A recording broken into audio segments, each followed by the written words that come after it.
Hello again, everyone, and welcome to another edition of the Wrestling Weekend Recap, where we bring you the good, the bad, and the latest inside news from what took place this week with Monday Night Raw, NXT, AEW Dynamite, Impact Wrestling, and Friday Night Smackdown. So before we begin, of course, we want to mention our infamous disclaimer, and that is that everything that we say and state is strictly our opinion, and it does not necessarily reflect the views of the platform that we're on or the wrestling companies that we talk about. And now, don't have a cow, man. So the biggest story that took place this week are two stories in particular. One is that supposedly a dozen NXT superstars have been released from WWE just about a day ago. And the story is that Adam Cole, his contract will be up right after NXT TakeOver 36. But we also have the latest of what took place just last night while Smackdown went on the air, and of course there were backstage. There was a backstage meeting that took place with Adam Cole and Vince McMahon. But first things first, let's start up with the guys that were let go and the gals that were let go as well. So, in no particular order, the names that were released just about a day or two ago were the following: Bronson Reed, Tyler Rust, Leon Ruff, Mercedes Martinez, Bobby Fish, Ari Sterling, Kona Reeves, Jake Atlas, Asher Hale, Giant Zangier, Stephen Smith, and Zakira Smith. Well, Jade, the majority of these names rarely heard of. Some didn't even make it to be seen on NXT. There were some that barely got exposure, maybe one or two occasions. Others got an opportunity, while others have been progressing and became superstars. Like, for example, Bronson Reed, Mercedes Martinez, Bobby Fish. Those guys have been around for a while, and they just recently been getting superstardom in NXT. Tyler Russ, Leon Ruff, Jake Atlas, and Kona Reeves in the beginning when he first debuted, they barely got opportunities to get exposures, and some of them were cut short. Others, they lasted a little bit longer, but of course those rides have been cut along the way. Ari Sterling, Asher Hale, Stephen Smith, and Zakira Smith, those were names that I never even heard of, except for maybe when the Performance Center must have they had their start there, and of course they barely started out with some sort of a deal while they were barely getting their time there. And yeah, I mean, you gotta do what you gotta do and cut costs nonetheless. But I'm kind of disappointed that Bronson Reed was let go.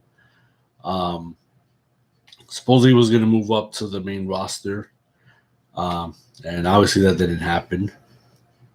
Mercedes Martinez, I was hoping for her to see her as somewhere down along the line as the NXT Women's Champion, or maybe, just maybe, even move to the main roster. Bobby Fish, of course, hasn't been seen in a very good while. Until recently, he might have been seen maybe 2 or 3 occasions right after this whole Undisputed Era thing has been done with, and almost starting a feud with Roderick Strong, him being the main trio of Diamond Mine. And speaking of Diamond Mine, uh, Tyler Russ no longer a part of that group. So now they're only down to 2 guys. Wonder who's going to be added into that mix. I'm pretty sure their manager, what was his name again? Malcolm Bivens. Malcolm Bivens is going to look very hard to see who can fit the picture and the mold of being a part of that group. That used to be a trio, now it's narrowed down to 2. But yeah, but I guess in a way it's kind of poetic to see that Bobby Fish wasn't going to get anywhere else with his longtime tag team partner, and now just a short time full Roderick Strong from this past episode of NXT, and that's a done deal. So now Roderick Strong gets to move on to other competitors in the ring. But now with all of this, with this release of Superstars, could this be WWE's loss and somebody else's gain? I don't know, maybe AEW or maybe Impact or maybe New Japan, maybe Ring of Honor. Because you still had some of these names that never even had a chance, except for they were doing developmental. And now that they have been let go, they're gonna have to start fresh elsewhere. Well, here's my take on this situation. But before I just wanna begin, I mean, as from a fan standpoint, I kind of felt that out of all the mistakes that WWE internally has made, this could probably be one of the big ones, because if you look at all these wrestlers, you look at Jake Ellis, you look at Mercedes Martinez, you look at the colossal Bronson Reed, and pretty much Barry Fish to a degree. It's like you see the potential in these wrestlers to possibly push on others, to say if they stick a little more longer and possibly get the break that they possibly could have in the coming years. That way they can possibly ascend to the main roster. But pretty much it's open season for these wrestlers, especially those who didn't get exposure per se. It's like what is the Smiths and what is Giant Sangier and others. Now the possibilities are for them to say, if I want to go.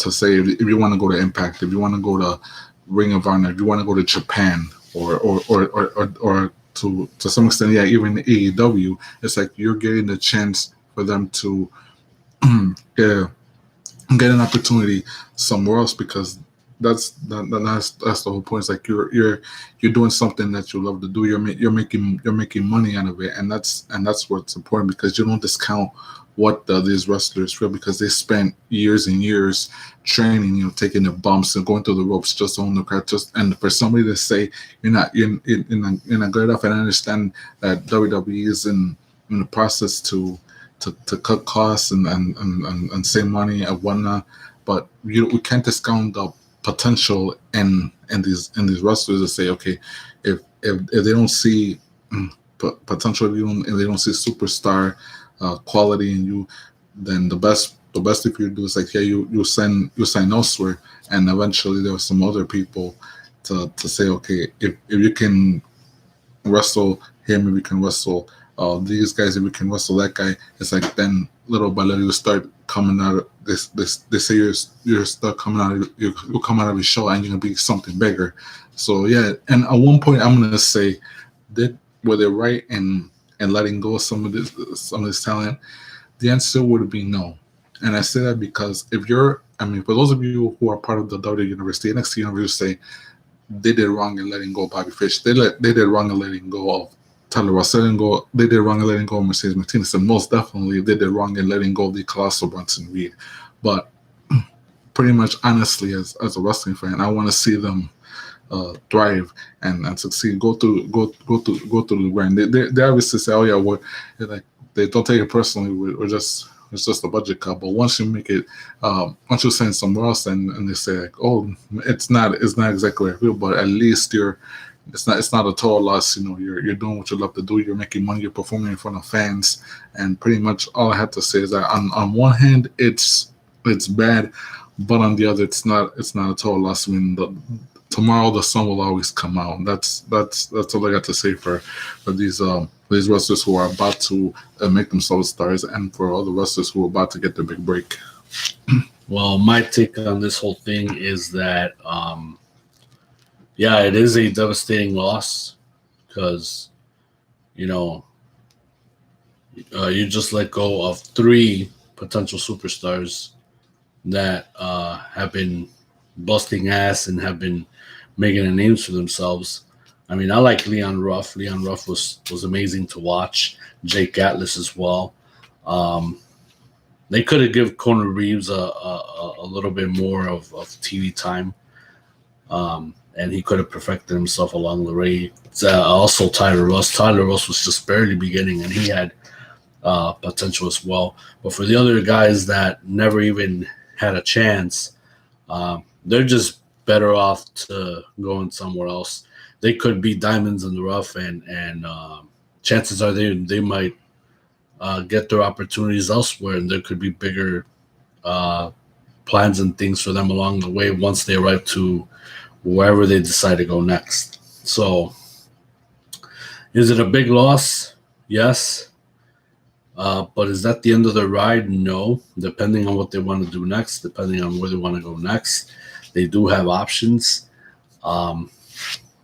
And hopefully they make them smart along the way. But like the 3 that I'm interested in, obviously, are the ones that I already just mentioned.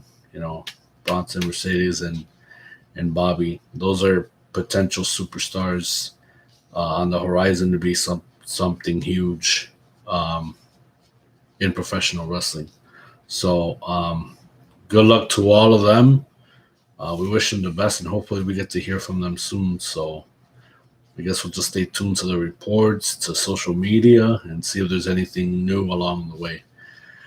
Now we're going to talk about Adam Cole's contract status. So what we've been hearing last is that Adam Cole's contract supposedly should have ended some time ago, maybe 4 or 5 months ago, and it got extended, and it turns out, you know, that was never the case, that it was supposed to end like 2 or 3 months ago, and then it got extended, and It was just a whole mess of not having pen and paper on when the heck was his contract going to end, or when the extension was going to be added. But nonetheless, the main thing here is that Adam Cole's contract for sure is going to end once NXT TakeOver 36 is through. But just minutes ago, before we even went on the air here, we heard of the latest status of Adam Cole going behind the scenes to a Smackdown show and having to meet with Vince McMahon. So just to make this long story short, it seems that Vince McMahon is pretty much impressed with Adam Cole's work as of late, and that chances are he could make Adam Cole another, like, the superstar to rise on the main roster. Another Seth Rollins, another Roman Reigns, with that type of magnitude. And Adam Cole has busted ass everywhere he's gone. We were fortunate enough to see him before he even made it to NXT. We got to see him in Ring of Honor, and boy, he had some great matches there.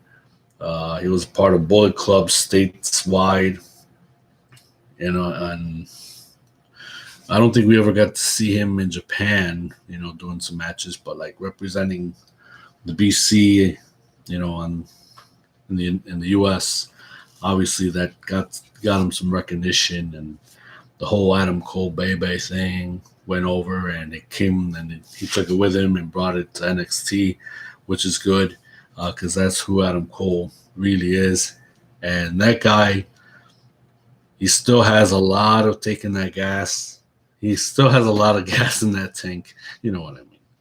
He still has a lot to give. He still has a lot to offer. And I don't think he has even peaked as a superstar. He still has long ways to go, and the only way that he's going to get over is being a part of the main roster if used properly and appropriately. So if he is going to get moved to the main roster, I hope it's SmackDown, because like we stated so many times, Raw still has a lot of fixtures to do, and right now that's the B show. SmackDown is still the A show going on, and as long as the people from Fox are happy, WWE will still remain the A show for as long as it can go. But yeah, so we hope that Adam Cole has a good match with Kyle O'Reilly coming up for NXT TakeOver 36, and once that's done, he gets moved up to SmackDown, hopefully, and we get to see a new dimension to Adam Cole as time goes on. So with that, now we move on to the highlights of every single show that has taken place this week. We begin with Monday Night Raw first. I never witnessed such a volatile reaction from the crowd at Allstate, because evidently the sold out crowd, their intelligence can be insulted. I mean, yeah, they sold out the arena last Monday, but it was evident that they pretty much paid a lot of money for a bunch of crap. So that's like, because the reaction that night was like, I'm not surprised at all. Yeah, but at the same time, these are idiots that are chanting. Let's see. During the segment of Goldberg and Bobby Lashley, while we were barely believing Goldberg's promo, and not to put Goldberg down. I mean, we've seen Goldberg since 1998 when at that time we were barely on the bandwagon to watching Nitro, and we were just late bloomers to watching the NWO and the Crow Sting, where it was still going strong. And while Goldberg arrived at the time, or Goldberg was barely beginning to be this character where he can demolish every superstar in his sights, and of course leading to the beginning of the downfall with NWO and then the company later on. Goldberg was just that person that didn't need to speak, and his actions did the talking. Now, of course, now in WWE, you definitely gotta, talk a good game and back it up with your actions as well. Like when he first came back, I loved how he just stood up to Bobby Lashley and said, "I'm next." And coming to this past Monday, where I think it was Bobby Lashley and MVP, I don't know, one of them two or both of them, they confused the Allstate Arena with a Coliseum. It's like, okay, thank you for thinking high and mighty of the Allstate Arena. I mean, before that it was the Rosemont Horizon, and that venue was the place to be for all different types of events, not just wrestling. You had hockey, you had they had Ringling Brothers. Yeah. At one time or several occasions. Yeah, several years. They just had about almost anything and everything, even hockey too. The Chicago Wolves. The home of the Wolves. They had, anything that you can think of, they had it there. They even had WCW shows, for crying out loud. They had a Nitro there. They had SummerSlam there. No, not SummerSlam. SummerSlam was at the United Center. Oh yeah, SummerSlam was the United Center, of course, and we'll be talking about the United Center later on as well. When it comes to the competition,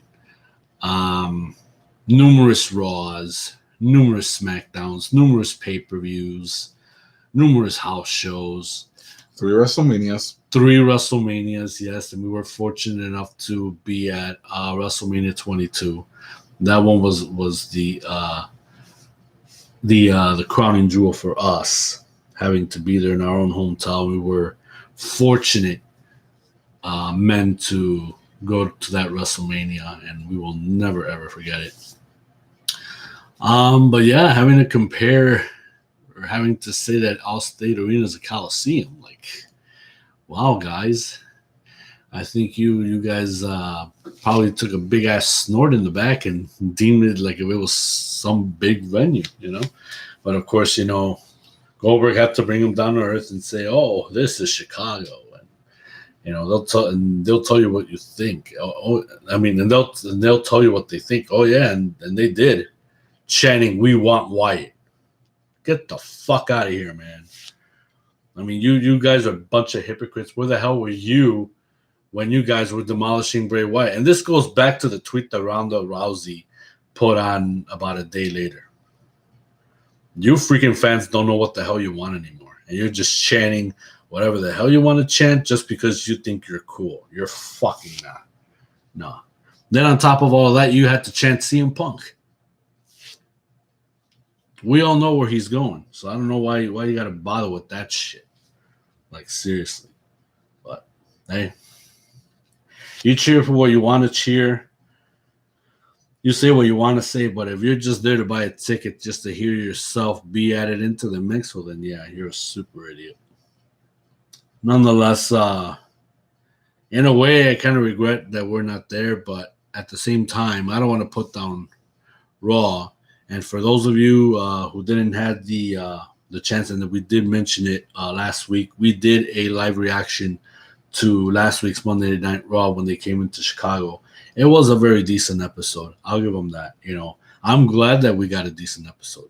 Nothing compared to what we barely endured a week ago, having to watch that, and then what we're expecting to see coming up this Monday. So there were little tads of things that we didn't like or things that we were expecting that could go down. But nonetheless, you know, it was a decent show. Even to the point where they were trying to make it personal by having Gage, Goldberg's son, be a part of this angle, and it's MVP who's pretty much bullying the kid, and at the end you just got Goldberg spearing MVP down. Okay. But I can definitely say Gage is growing up very fast, man. Mm-hmm. The last time we seen that kid, I think it was like about a year or two ago. Mm-hmm. Yeah. And wow, this kid is. It's like I don't know what was Goldberg's tactics, but this kid was growing on a tree, you know, and he's just growing up really fast. I mean, nothing insulting, but it's like cool, man. You know. Gage is growing really fast, and we might not know if he would follow his father's footsteps. You never know, you know, because kids want to get into business and they want to give it a chance to see if they can hack it, and we'll end up seeing if they do or if they don't. I mean, take it after Dominic Mysterio. He's doing fabulous. He's making his father proud. We haven't seen anything yet from the Rock's daughter, Simone. We know that she's obviously they signed her up. She's doing her time at the Performance Center, but we haven't heard a thing. And this was just about 2 years ago, before the pandemic. Yeah. And we haven't heard anything since. So it's things like that, you know, that we're still in tune with, or to see if we get a surprise story about that. But nonetheless, let's try something different. Normally we would do the highlights, but since There's a video of the top 10 Raw moments from this past Monday. Let's see if we agree on what the specific numbers are revealed. And from there, we'll say if it's a yes or a no that that specific match or promo is corresponded with the top number of what the WWE is giving. Well, since it was here in Chicago, then why not? Yeah, so let's jump into that, and we'll definitely see what all the angles have got as far as the number 10, number 9, 8, and all of that, and we'll give you if we agree with it or not. So right here, we're seeing MVP talking to Gage. Goldberg got speared, put down, and we'll jump into the top 10, and we'll see what number 10 is.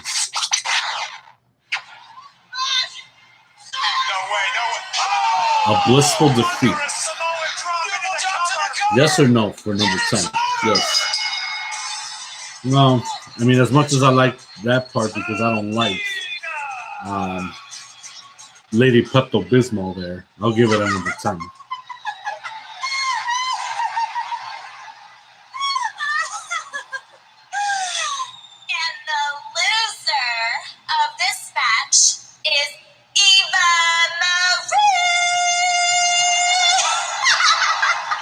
They could have done a little bit more, but yeah, we agree that it's a 10. High Justice at home. Also, that's the tag team match with Ali and Mr. T-Bar. Yes. Do you agree it's a number 9? I agree. Yes. Well, yeah, it could have been a number 8 or number 7, but yeah, I'll stick with 9. But I like the fact that he took the bullet from Mansoor. That just shows the character that Ali is dealing with. Reggie stays ready. Of course, that's when he faced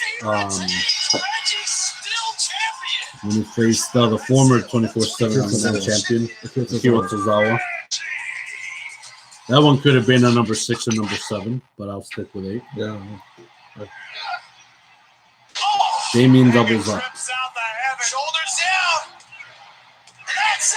And I'm pretty sure that's the singles match. Yes. Yeah, that was the singles match.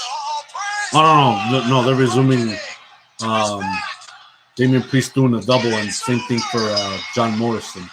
Actually, to me, that could have been a number 6 because they were pulling double duty for that night. Whether it be a singles or a tag team match. So that should have been like a number 5 or number 6. Number 6 almost pummels Riddle. So that's the one-on-one match.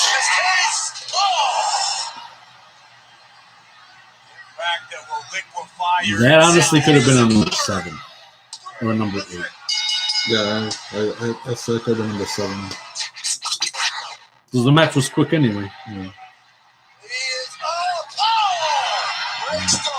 Crushing Cross's Spirit. I think this one could have been a number 3, to be honest, because we finally got to see Keith Lee redeeming himself. Yeah. After getting wasted 2 straight weeks in a row.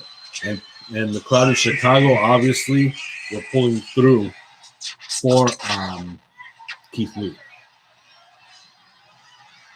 Nightmare for Nia. Number 4.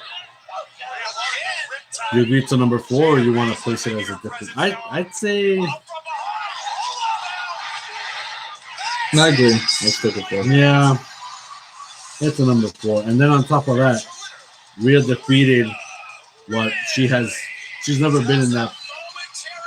She's never been in that level with Nia. I mean, this is a different level. I mean, a different competitor. But at the same time, are we seeing the end for Shayna Baszler and Nia Jax here? We're seeing it. We thought we were going to see it, and it didn't happen. But Rhea Ripley came back for more because obviously she was amped up, but she finally did the pump handle move. Finally, after 2 attempts. Yes. Chair's mightier than the sword. Actually, I mean, you know how I feel about Drew McIntyre. I love the guy, but this segment alone, I think this could have been a number 6 and number 7. Yeah, I said the same thing. This really doesn't mean nothing to me. This is just a mightier object against what could be an oblique object or whatever. Yeah, and they're all running away from a man and a sword. Leave that to a freaking 6-7-year-old who can believe anything like that. Like, did that really happen? Is he really gonna stab those big guys with the sword? They're running away from him like cowards. Yeah, leave that to a 6-7-year-old who can believe that.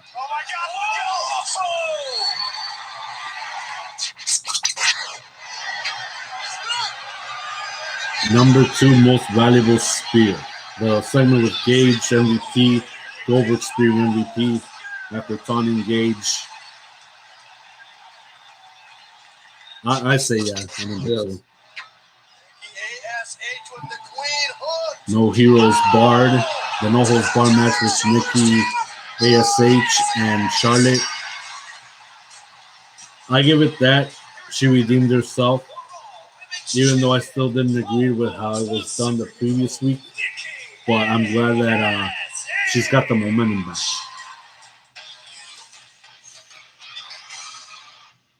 So that's our take for that top 10 from this past Monday Night Raw. If you want to check out the inner depth of our review for this past Monday's Chicago show at the Allstate Arena for Monday Night Raw, be sure to check it out here on our platform on YouTube, where we give it to you uncut, uncensored, everything that we normally would state from what we watch late at night. And may I put this out there?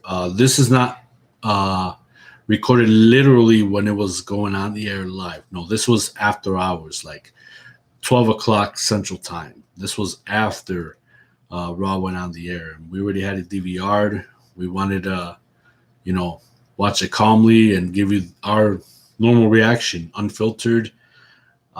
We give it to you down the middle, nitty gritty, all that good stuff. So you want to check out what our actual feelings were for that show. Don't miss it. It's right there in the archives. Feel free to check it out. And nonetheless, like I said, like how we stated, there was a decent show. It wasn't that disappointing. There were some things that we didn't like, but it was satisfying. So that's our take for Raw. Now we move on to NXT. Despite hearing, days later of the dozen superstars that were released from NXT, there were segments that we like. There were segments that we hardly ever cared for. I mean, and there were some that it was like, okay, cool. Like what really did it for me was how they started the show. They started the show with Hit Row going up against Legado del Fantasma. So I think we should get into that because to me, that rivalry is a really huge one to be invested in, because not from what it's looking like, they're making Hit Row the baby faces when they really have no reason being the baby faces. And Legado del Fantasma is being the despicable group, trying to cut all the corners and try to cheat their way and try to let Hit Row know that they mean more than just business.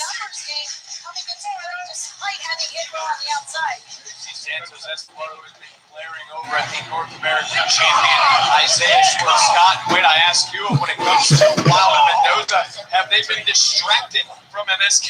Well, it's kind of inevitable that they would have some distraction. They got their hands full right now with him. That is going to take anyone's focus away. But in the back of their minds, they still want MSK's tag goal and we'll get back on track when the time arrives. And this is what made Legado del Fantasma contenders for the NXT Tag Team Championships in one day. Is the way you just put it. They will be gunning for the gold one more time. Looking wild at Mendoza. What a flurry of offense, all compounding on that man Ashanti the Adonis. How much more can that man take? Double suplex Mendoza. Looking for the moonsault. Connects.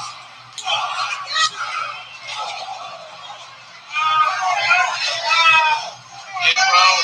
Right now you see all members of Hit Row trying to shout to Adonis, trying to fire up Adonis in this matchup. Who gets back to his feet just to get shut down one more time by Mendoza. Wait a minute, Adonis up and over shoulder until Mendoza rolls through, no one home. Ducking out of the way. This is your opportunity. Top Dollar wanting that tag in the worst way. Adonis, air drop kick. This has to be it. There you go. Double That's turn. it. Here comes Top Dollar. I would not want to be Wild or Mendoza. Get out of the way. There's a wrecking crew coming. Big running knee lift. That's Wild. Boom. Top Dollar feeling the energy of the CWC right now. Okay. Feeling something much worse. Sidewalk slam and look at Top Dollar.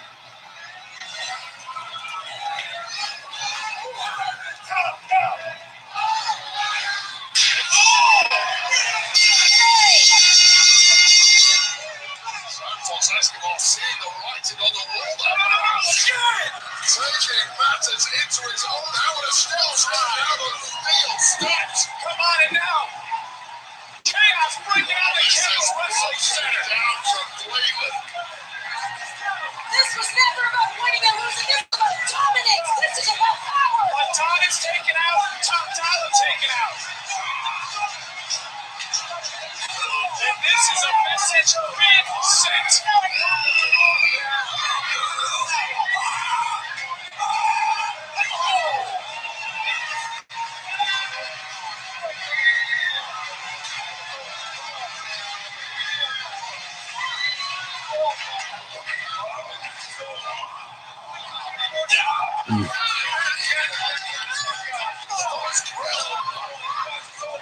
This is an absolute disgusting display. Oh, yeah, it doesn't look like it's over yet.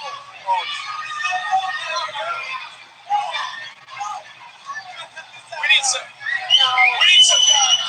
Oh, that is too much. Get him out of there. Thankfully.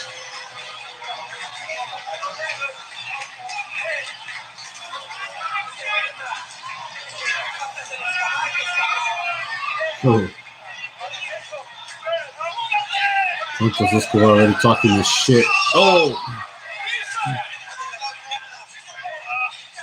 that's one tough chick. Adonis getting back, getting himself out wild.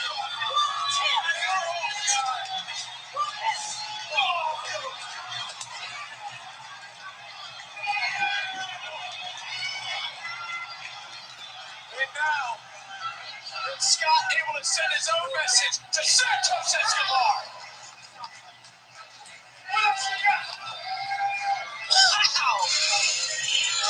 Words there from Top Dollar. What else you got?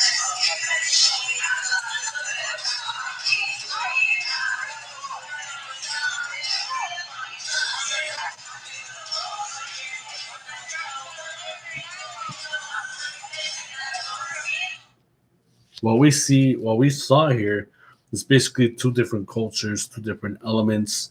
But with the way this thing was playing out, it's like they were playing out like a hit row where the baby faces and Legado del Fantasma are being the most despicable human beings that the world has ever seen.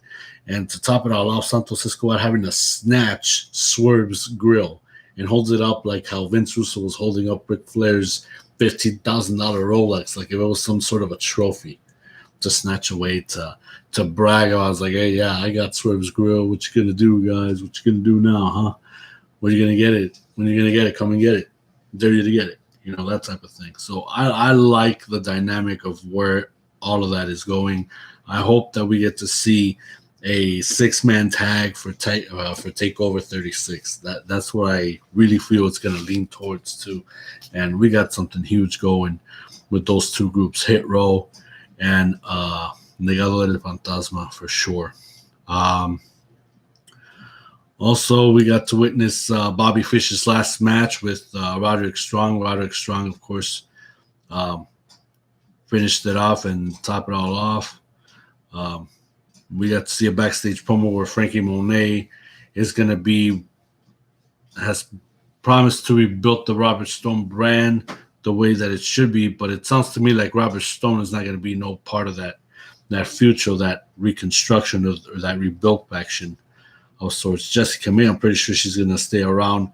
That way she can learn from Frankie Monet because, we know La Güera Loca has been around the world. She's been a women's champion before. She's definitely got a lot to offer in the business. And on top of that, that's John Morrison's wife, right? Yes. So yeah, at least I remember that.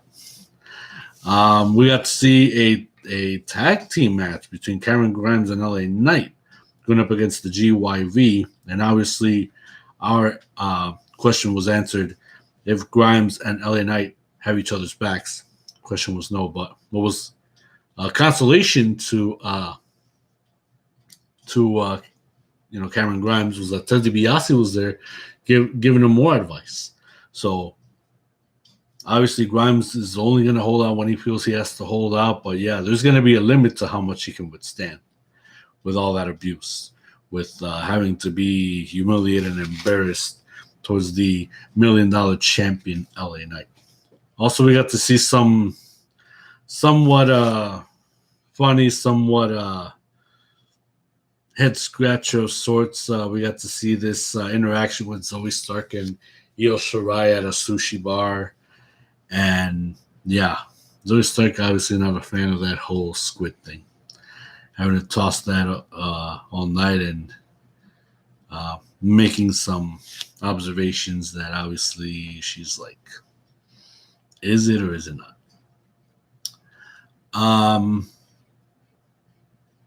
We also got to see the promo of what I believe is the smartest move that WWE has ever done, or what NXT has ever done. Bringing the match with Walter and Ilja Dragunov. I guess that's how it's pronounced. If I mispronounced it, I apologize. Bringing that epic match to TakeOver, because we already witnessed their first bout was just too good for NXT UK. Still was one of the most memorable and epic matches that I've ever seen in my life. And normally I don't follow NXT UK, but I heard of Walter, dominating champion, I think already for more than 800 days. Ilja Dragunov, I got to see how good this guy really is. Having to see those two together was like a work of art. And they're only going to produce more with this second match coming up. And it is too good, like I mentioned, to have this on NXT UK, to be aired on Peacock and the network and all that, when it should be aired out on a pay-per-view event. And it should be taking place and will take place at TakeOver 36. Smart move. I know that match will give a huge payoff. It'll be a huge payoff, whether Walter stays as champion or if we finally get to see Dragunov become the NXT UK champion.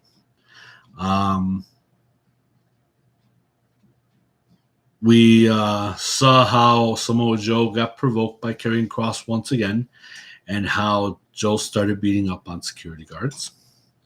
The main event was Dexter Lumis against Johnny Gargano. Whether you love her or you lose her match, if Dexter Lumis loses, there goes his love angle with Indy Hartwell. But if he wins, Index will start. It begins to flourish. But unfortunately, it did not win that way because Papa Gargano was such a hard ass, such a jerk, that he did not want to allow it. And even Candice did not want to allow it either. because they are just selfish. Completely selfish. But at the end, in the heart, well, her heart couldn't take it anymore. It was, her heart was beating. It's like, go over to your man and just lay him a big fat one. And that's how the show ended. And that was that. That was that for NXT. So now we move on to AEW Dynamite. And it was a homecoming for them. They returned to Daily's Place. And of course, another show, never to be disappointing. And there were a lot of good things that took place. Of course, the biggest thing to be talked about was, of course, the debut of Malachi Black in the ring going up against the American Nightmare Cody. Of course, what happened at the end was kind of a teaser, or is this really a fact? Are we going to see the last of Cody Rhodes in the ring? Because what people keep forgetting is that there will come a time where these 4 EVPs, if they are really serious about these positions, they're going to have to one day step away from the spotlight and dedicate on business, knowing that they hanged up the boots for the right reasons in order for their company to survive, to flourish, and for there to be a future for AEW as well.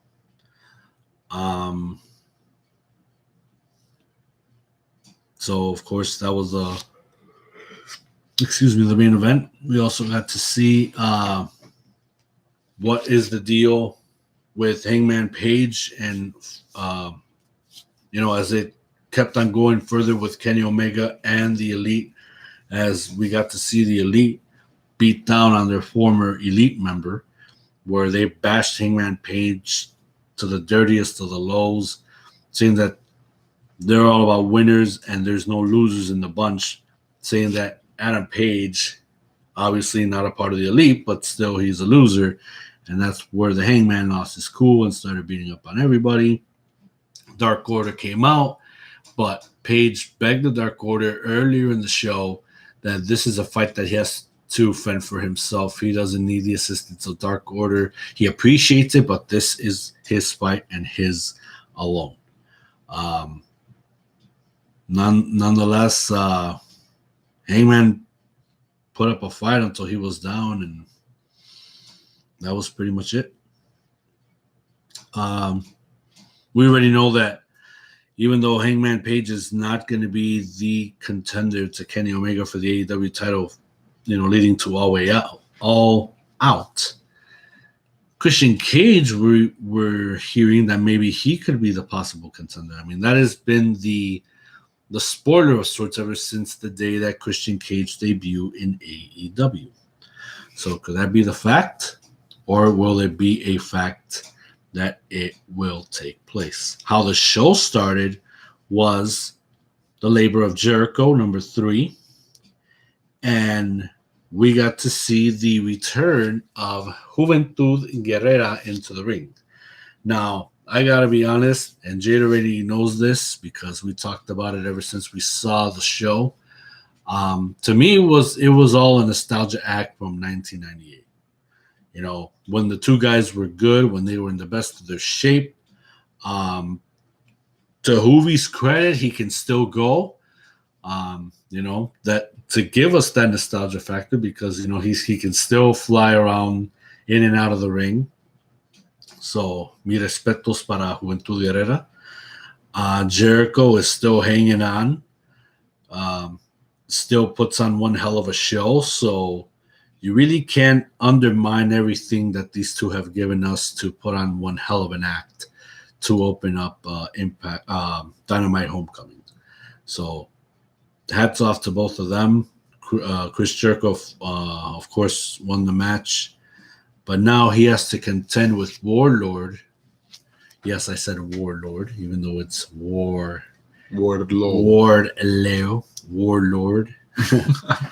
I mean, in my opinion, he will always be a warlord because he's the toughest in the Pinnacle.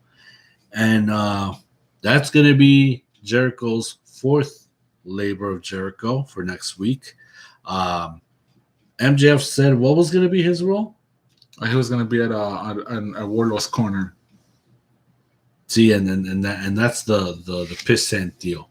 I don't know how you're going to make it more difficult by adding yourself, jackass. Like, you could have left that for the fifth and final blow. That could have been like the one where it's like, yeah, he didn't do it. He's going to fail. It's not going to last.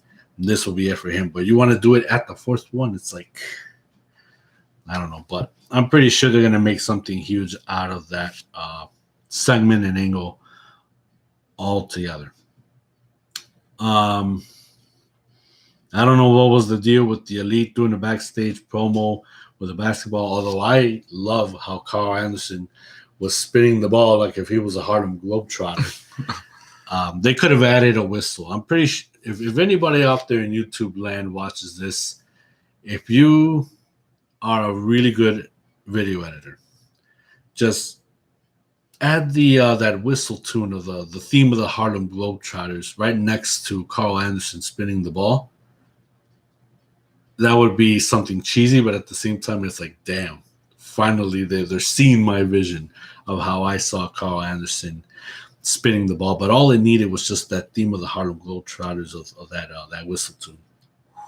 Well, I can't even whistle, but you know what I mean. And that will top it. But anyway, in that angle, it's like they're all acting like jackasses of the Elite Squad and cutting down nets. And that ass kisser, that brown noser, Ben Cutler, I don't know what the hell was his deal, but it's like nobody wanted to hear from him. So it's like, yeah, what's the point, right?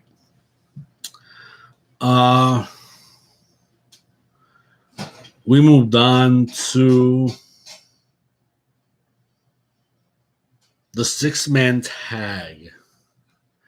Let's see if you can give me the names of the opponents. It was for the first time ever.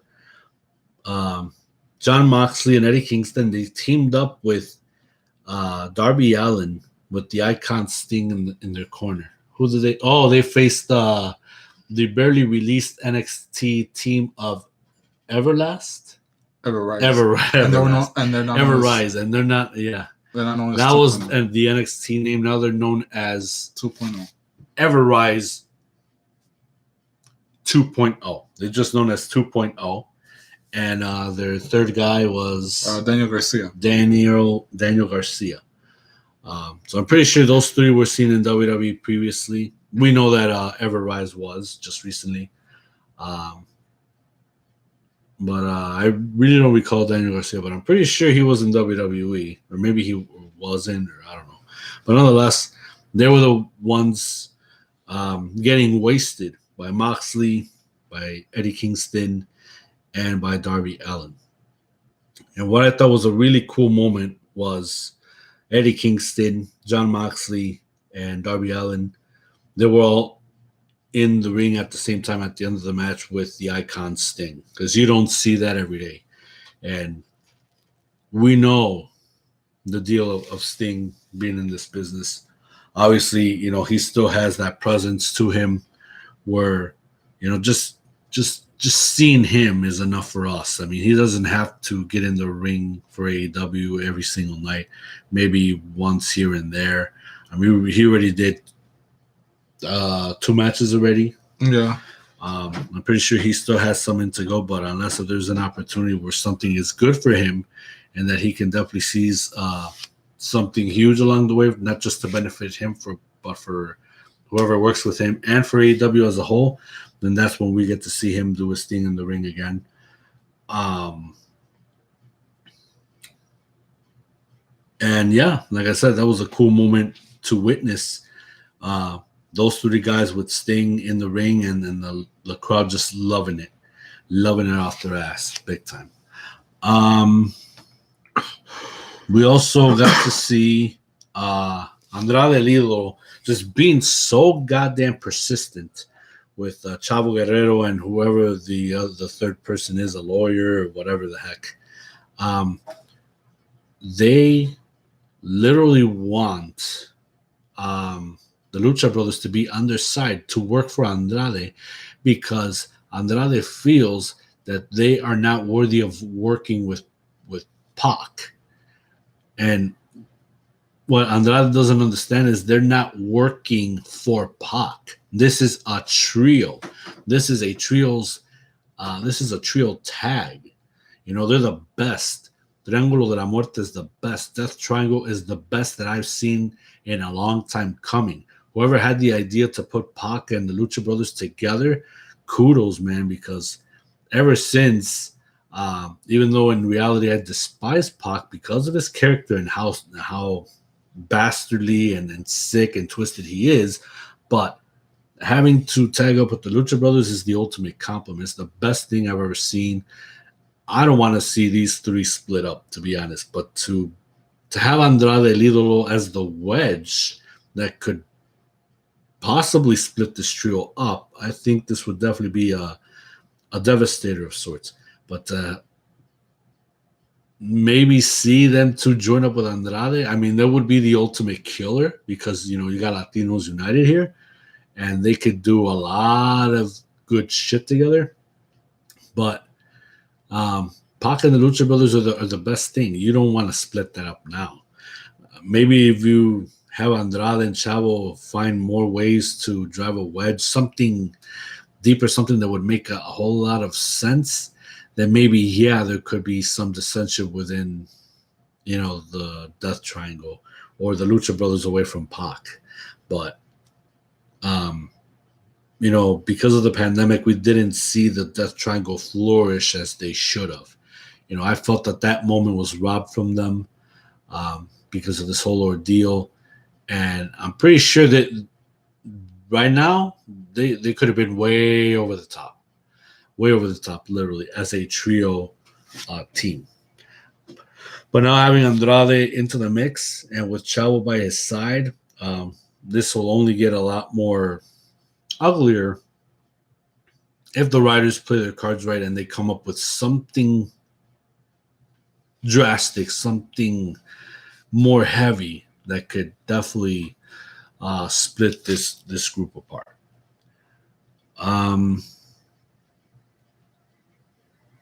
See if we can refresh my memory, Jade, with the DMD. Supposedly, Dr. Britt Baker, the Women's World Champion, had a major announcement when it comes to Rampage. Was she going to defend her title? Yes. Against who? Red Velvet. Yes. Red Velvet, of course, she is on a roll. She's been on a roll ever since the pandemic. She has been stepping up and showing up for the Nightmare family what she's all about. She hasn't lost a match, but also you don't have to don't miscount what Dr. Britt Baker has done to be the Women's World Champion. I was on her side and cheering for her when it was her against Nyla Rose. But now that she's got a different contender now, and I like how Red Velvet has been, you know, working herself off and showing, you know, the type of woman that she is in the ring and how she's been working her tail off. There's going to be one heck of a match between these two.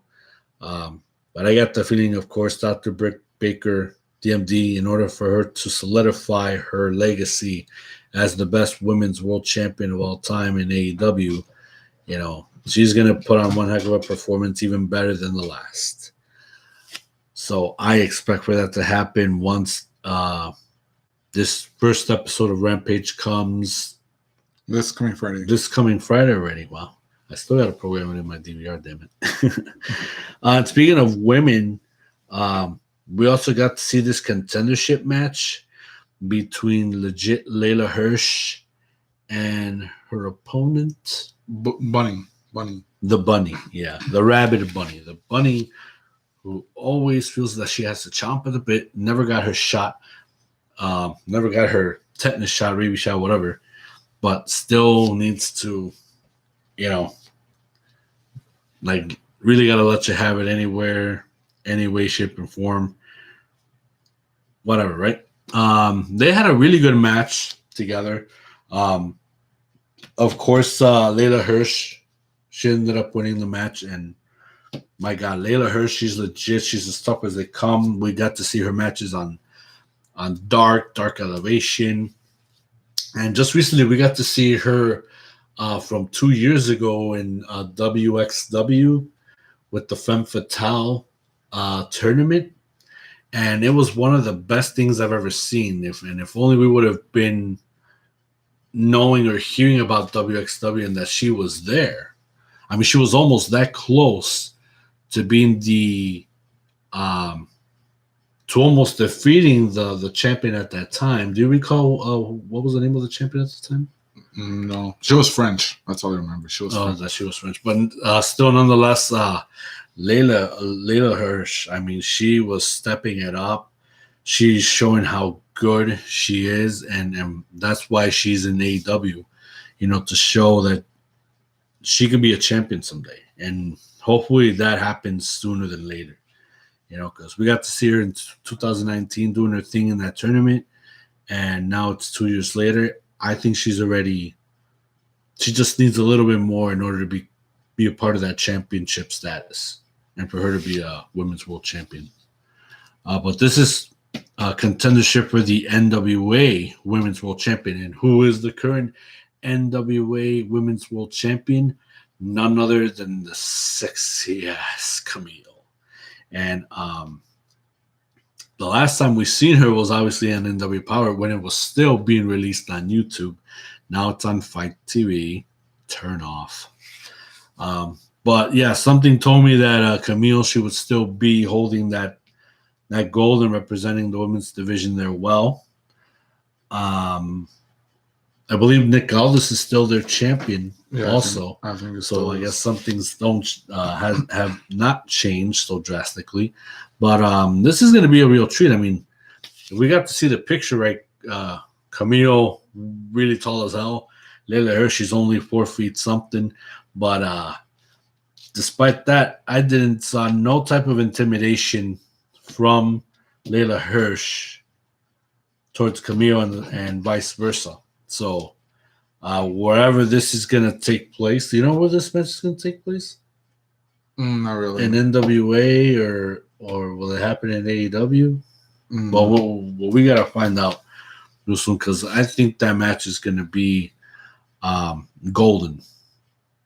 And that should be something that everybody should take a look and see because that one I think would be epic for what it's worth. So that is it for AEW. Now we move on to Impact Wrestling. Now, of course, with Impact Wrestling, we still deal with the Elite. We still deal with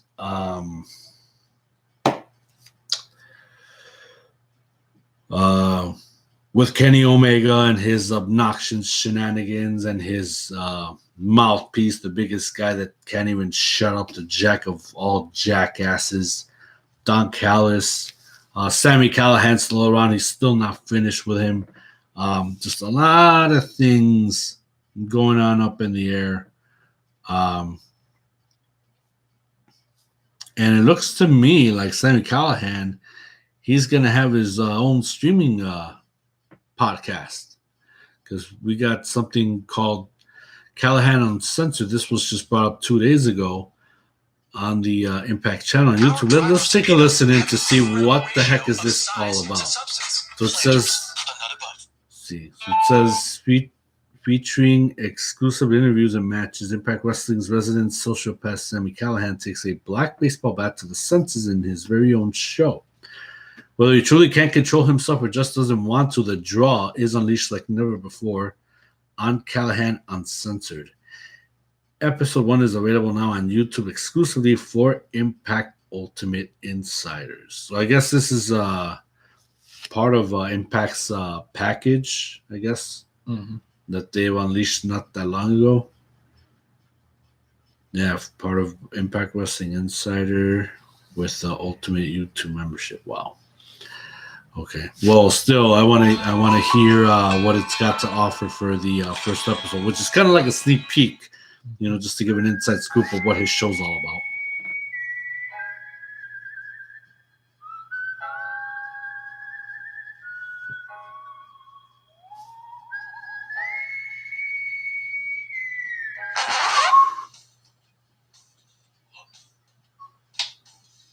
I'm probably going to regret this, but we're going to give you your own show on Impact Plus. Finally coming to your senses. Don't make me regret. First of all, catering an entire bowl of brown M&Ms. Make it happen. Secondly, that contract I just signed, even bigger. The main thing, ask you this question. Can I say damn? Yeah, you can say damn. Wow. Can I say yeah, you can say can I say yes? Yes, you can say. Can I say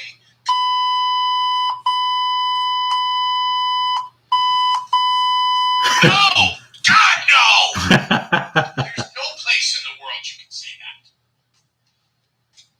Can I say Jeff Jarrett? Okay, stop. Now you're really crossing the line. Jeff Jarrett. Can I say Dixie Carter? Get out of my office! Out! You're not going to regret this. I'll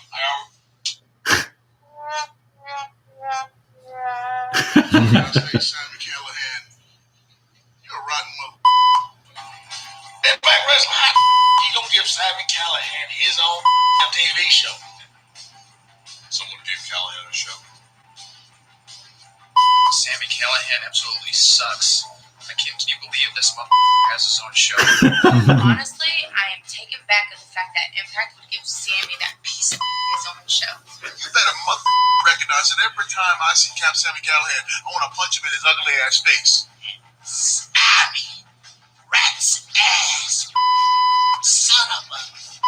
But that walking Sammy Callahan gets his own show. And Sammy Callahan? Yeah, Sammy Callahan's a real but he is out of his gourd.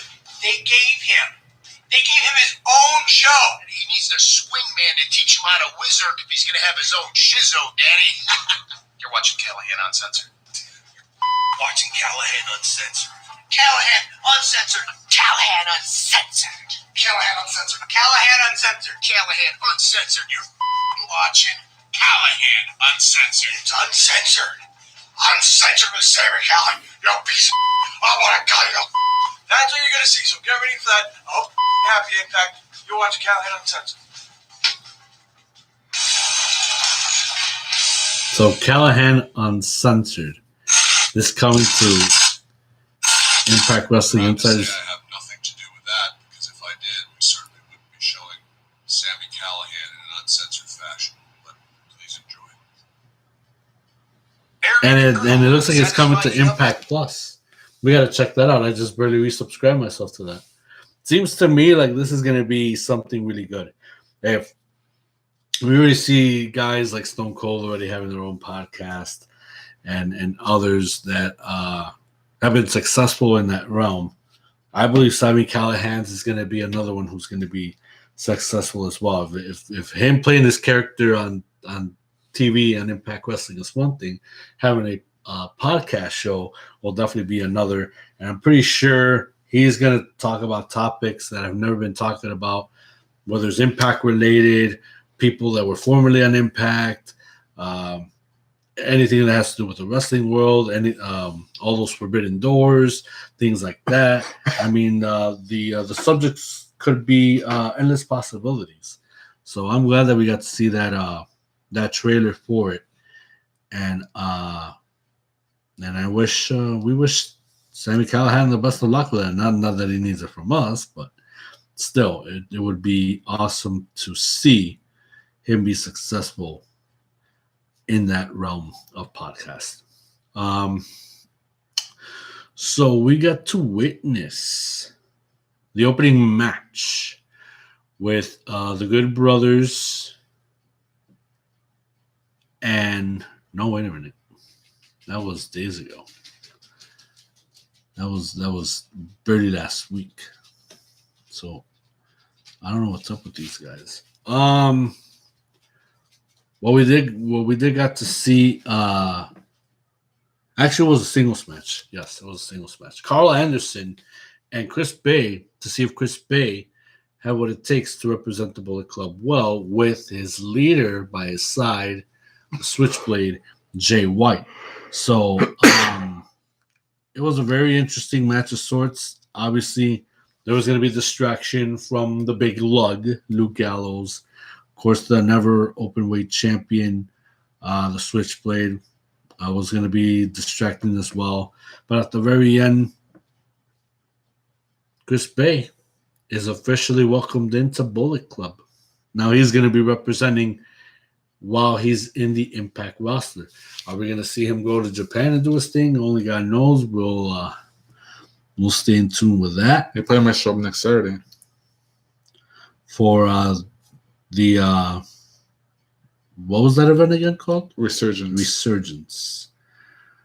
Saturday, right? You said? Yep. Interesting. It would be very interesting to see. Of course, there were other things that took place. Also, another highlight that we felt was epic.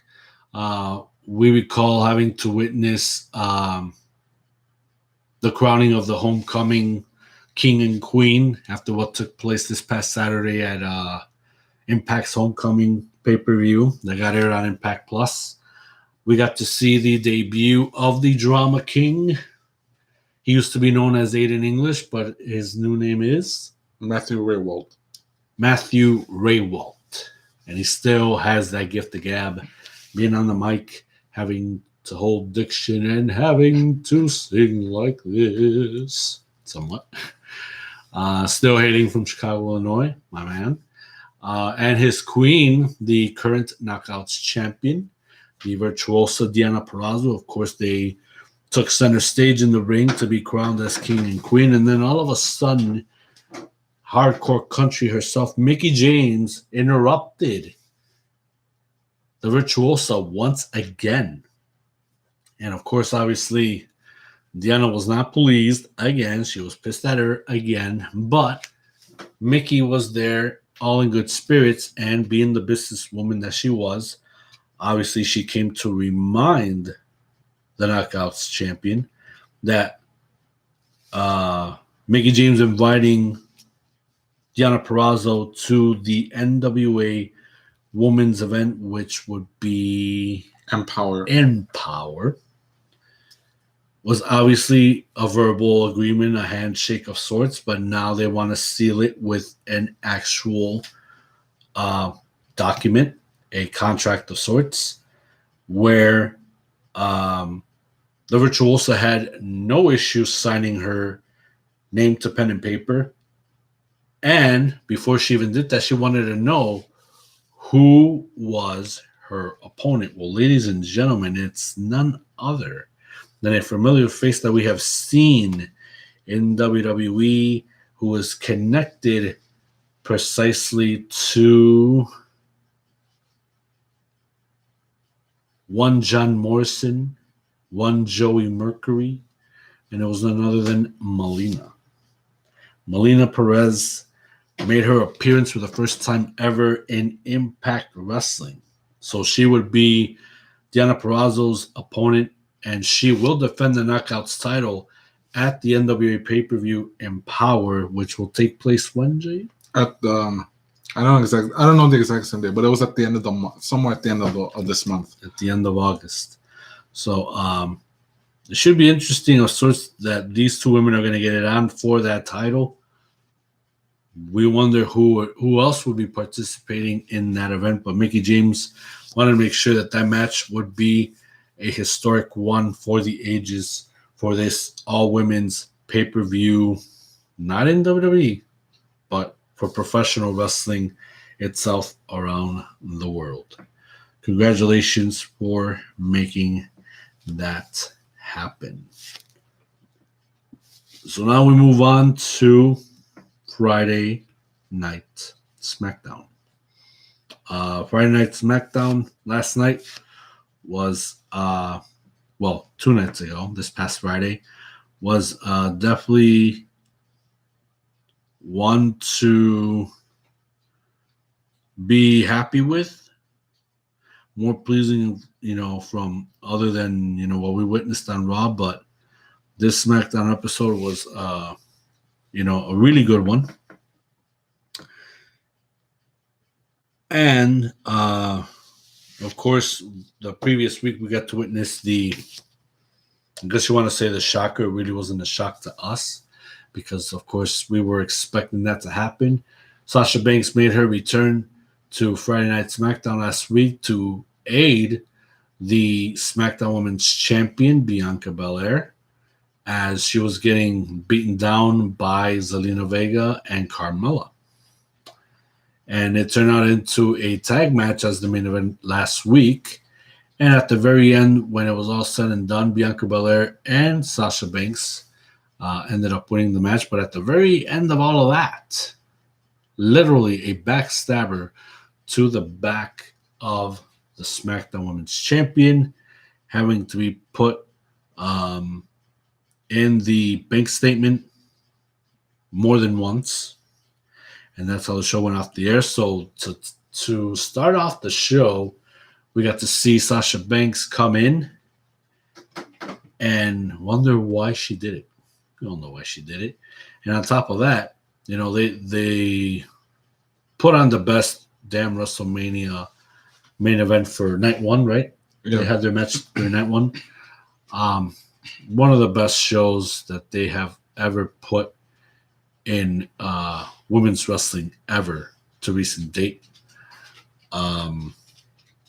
So we knew that a rematch would be inevitable for it to take place, and that SummerSlam would be the stage for it to be set, and the SmackDown Women's title would be on the line. We also got to witness Dominic Mysterio go against Jey Uso, but with the suggestion that Rey Mysterio doesn't help Dominic. Dominic did not want his father's help, that he wanted to win this match at all costs against Jey Uso, but unfortunately there was distractions from Jimmy Uso. Rey Mysterio, unfortunately, had to make sure that it was even, but at the end it was even because Jey Uso didn't even bother to take any shortcuts or cheap shots. It was all on the level, and with that match I was more than pleased watching that really good matchup between Dominic and Jey Uso. That was a really good one. King Nakamura against Apollo Crews, a lot of back and forth, but at the very end, of course, Commander Aziz interrupted that match, and that was all gone down the drain. The one thing that I was not happy with was Tegan Nox against Tamina. Shotzi having to shoot the freaking ball out of her cannon, and that was a distraction to Tamina only for Tegan Nox to win. That I was not happy with. That was bullshit. That was a bullshit win. I did not like it for anything. Love Paul Heyman's promo backstage with Kayla. Having for Heyman to repeat himself, what do you want? What do you want? What do you want? What do you want? Street Profits went at it with Dolph Ziggler and Robert Roode, named Hungry Dirty Dogs. And they gave them their run for the money, of course. Another thing that I did not like, of course, we got to witness just last week that Zelina Vega stepped up and challenged Bianca Belair for the SmackDown Women's title. Bianca said yes. Zelina Vega reiterated those exact words verbatim, and Bianca still said yes. That at the very end of it all, the not so official general managers of WWE, Adam Pearce and Sonya Deville, they decided to make a change to make this a championship contenders match. Like, come on. You should have just made it a championship match because at the very end, we all know that Bianca Belair is going to still retain the title, and Zelina Vega will never even get that chance or even come close to winning it, but no cigar. So what is the point? But then again, seeing it from the other side of things, it's like, okay, let's just build this up just a little bit more and make a go of it. So at the very end, anyway, Bianca Belair still ended up winning, right? Right. And that was that. So yeah, that was the one part I did not like, but at the end, it's like, okay, I understand why they did it like that. I love though very much. I loved how Edge finally came to the ring after the previous week was beaten down by Seth Rollins, the Joaquin Phoenix version of Joker from Seth Rollins, who I still say to this day, he still needs the face paint and he would be all set and he would be golden. Edge is just pretty much ripping off Seth Rollins. Seth Rollins started it first, but but ended up getting it way personal with Edge. But Edge stuck it to Seth Rollins at the very end of it, calling him a copycat and saying that he is an Edge wannabe. But I am really invested in this match because Edge and Seth Rollins, it's like, yeah, Seth Rollins is somewhat of shades of Edge in a way, but still pulling this laugh, this maniacal laughter of, Joaquin Phoenix is a Joker, because I still feel that, he's making it work with the Joker and just doing it to perfection. And Seth Rollins is getting over with that character, with that act. I love it, and I love how he's progressing with it. But having to add Edge to kind of give it a full volume raiser and having a rivalry, I think that'll definitely be the topper once SummerSlam comes along and those two go one-on-one against each other. I really, really believe that. Finn Balor, Baron Corbin, that one was a quickie, and yeah,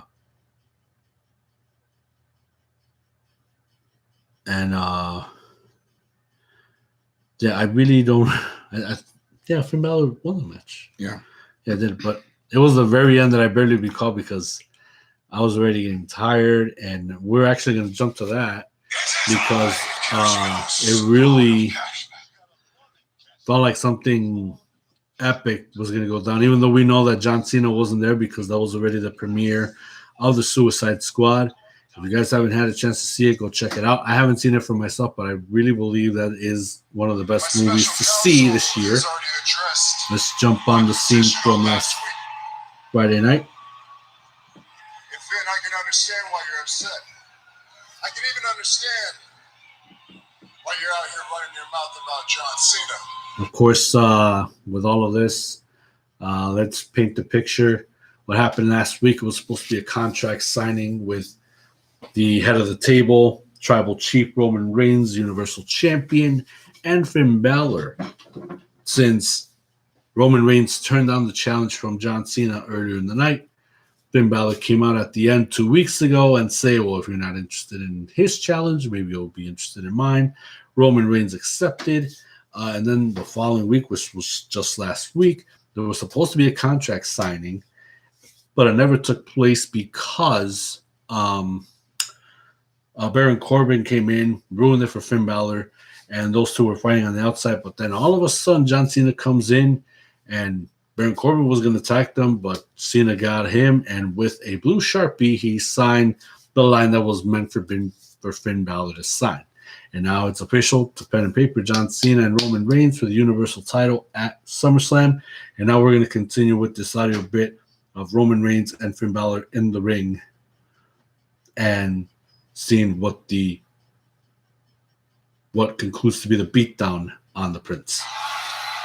But you need to remember that I tried to help you. I tried to give you an opportunity.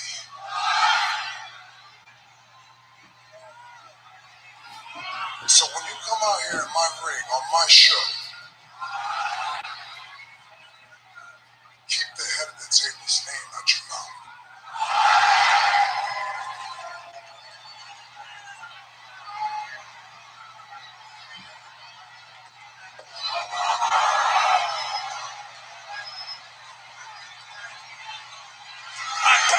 Balor will not be disrespected. He just pushed him out of the ring, and he landed on his Pushing the feet. back from Finn Balor. Roman Reigns, the GOAT, lands on his feet. Finn not backing down. Though.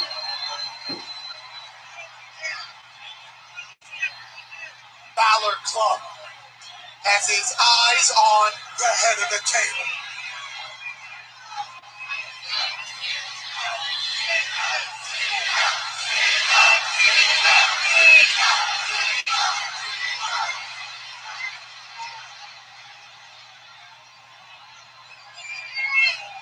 Finn to poke the bear. Reigns is boiling. I'd say what once was respect is now. Oh, look at it from behind! Jimmy and Jey Uso, Reigns' cousins, the tag team champions, ambushing Balor. As Reigns looks on as the bloodline now picks apart Balor. The right-hand man main event Jey Uso, after getting a dub against Dominic, is throwing Finn into his brother for a pop. Samoan drop. And Reigns said that's what you do as he lets his cousins do the dirty work. He let Finn have an opportunity to escape without getting beat up. You cross the line with the head of the table, you give the Usos, though. It's as easy as that. Finn Balor just trying to stand up to Reigns like a man now. The ambush is from behind. Balor out. Balor rolls out of the way. Yeah, that was an And unfortunate maybe an crisscross. opportunity now for Finn Balor to fight back. And Balor now hammering away. Finn Balor said, I ain't smiling, I'm here to fight. Balor's fighting. Balor's taking out the Usos. Roman Reigns looking back as the Usos are getting handled by Finn Balor. And Balor standing tall in the ring. Here comes Balor. Now what? Says the Prince, Finn Balor to Roman Reigns. It's your turn, Roman. And Roman Reigns said, okay, let me do it myself. Here comes the champ. Reigns marching to the ring. Roman thought this thing was over moments ago. And Balor out. Balor meets Reigns. And Balor and Reigns going at it. Finn Balor with a slick play to the champion. And now maybe the champ's in trouble. And Finn Balor looking to put Roman away. Meanwhile, the Usos back to the picture. And now mauling double team of Balor. That is why the head of the table is the head of the table. 2 steps ahead like chess. Beth Harmon on the ceiling. I got the Usos if you get Superman punch. Followed by an Uso splash. Did you see him just turn in the air like that? Mm-hmm. Yeah, that was a highlight right Balor there. didn't see anything. And all within the momentum. It was all within the spur of the moment. Because obviously after beating down Balor and getting beat up by him, you know, he was hot. And that was just all the spur of the moment. I like that. Right there, got him in the guillotine. Works into the guillotine by Reigns. Finn Balor fading. That does not matter. A tap means nothing. Roman just tosses him around. Finn Balor just found out what everyone before him has. There is no stopping Roman Reigns and his bloodline. The question is, will John Cena be able to in 2 weeks at SummerSlam? Well, that is the question. Does John Cena know what he's getting himself into when going up against a different Roman Reigns, the head of the table, the tribal chief Roman Reigns? Of course, we don't have anything on the card for what is going to happen in these next shows coming up this following week, but we'll see if Raw gives another decent show, which I kind of doubted. There's still some good things going on. NXT Obviously, it's going to be somewhat of a new leaf for Roderick Strong. We'll see who his next opponent is. What's going to be next for Karrion Kross and Samoa Joe as TakeOver is not that far away, only maybe about another week, right? Right. AEW is still going on strong. We'll see if more WWE names pop up in that show. Only time will tell. But I think the real focus now that we're approaching with Rampage is to see the debuts of Daniel Bryan or Bryan Danielson and CM Punk. Where are those debuts are going to lie? On which shows it's going to happen? And I already gave my opinion about where the payoff should be for both of these guys. Also, Impact Wrestling, there's still a lot of Bullet Club Civil War going on. Kenny Omega, Sami Callihan, that's still going strong. Of course, we still got the build-up for NWA Empower. We still got the build-up for Resurgence. And Emergence. And Emergence as well. Emergence is for Impact Plus. Impact Plus. Resurgence, that's for New Japan Pro Wrestling. All of that ties up with Impact as well because, how players going back and forth from both shows. SmackDown still going strong. We'll see where everything lies with Roman Reigns and John Cena coming up. And ladies and gentlemen, that is it for us. We want to thank you for tuning in and checking us out this week for another edition of the Wrestling Weekend Recap. We will return next Saturday with more of the latest info for anything that is breaking out news-wise, and also the highlights of what's going on with Raw, with NXT, with Dynamite, with Impact, and Friday Night SmackDown. For the one and only Jay, I am Aceman X. We will see you here next week. And as Delta is pretty much on the loom out there, you guys stay safe. If you're not vaccinated, what are you waiting for? Get vaccinated. It's not that complicated. But until then, stay safe, mask up, peace and love worldwide. Have a good weekend, everybody. We'll see you here for another edition of the Wrestling Weekend Recap. Have a good night, everyone.